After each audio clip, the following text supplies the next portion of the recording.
ধুর, আমি ঘুরতে যাব না তাও আমাকে জোর করে যেতে হচ্ছে, ভাল লাগে না।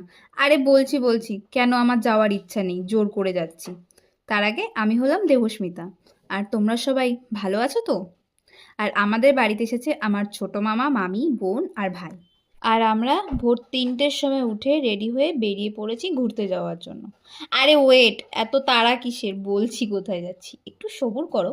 যাই হোক, স্টেশনে এসে আমরা চা বিস্কুট বাউলি টুকটাক খেয়ে নিই। আর নিয়েও নিয়েছিলাম রাস্তায় খিদে পেলে খাবো বলে। দেন চলে আসে আমাদের বাহন, না মানে ট্রেন। আমরা নামখানা লোকালে যথারীতি উঠে পড়ি। আরে নামখানা লোকাল বলে ভেবো না যেন আমরা আবার বকখালি যাচ্ছি, অ্যাকচুয়ালি আমরা যাচ্ছি গঙ্গাসাগর। তবে ট্রেনে বসে আমরা দোটানাতে পড়ে গেছিলাম কোথায় যাব সেটা নিয়ে, বকখালি, গঙ্গাসাগর নাকি মৌসুমী আইল্যান্ড। তবে এসব দোটানা ছেড়ে আমরা কাকদ্বীপ স্টেশনে নামি। যদিও আমার মুডটা ঠিকঠাক ছিল না, গঙ্গাসাগর যেতে আমার একটুও মন চাইছিল না। এই যে নদী না খেয়া, এটা পার করার জন্য যে ভ্যাসেলে উঠতে হবে, এটাই খুব বিরক্তিকর একটা জিনিস। প্রায় 1 ঘন্টা লেগে যাবে। ট্রেনে জার্নি করাটা তাও ঠিক আছে, কিন্তু ভ্যাসেলে যেন খুবই কষ্ট হয়। এই 1 ঘন্টা ওই ঠেসাঠেসির মধ্যে কেন ভালো লাগবে ভাবো।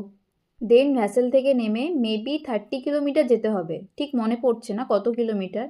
তবে তারপরে পৌঁছাবো, তাই আর কি ভ্যাসেলের জার্নি করার জন্যই আমার পছন্দ হয় না। তবে আরও একটা কারণ আছে, সেটা নেক্সট পার্টে শেয়ার করছি। তবে এবার গঙ্গাসাগর আসতে ভালো লাগছিল না ঠিকই, তবে না আসলে হয়তো একটা সুন্দর দৃশ্য আমি মিস করে যেতাম। কি সেটা নেক্সট পার্টে শেয়ার করছি। টাটা।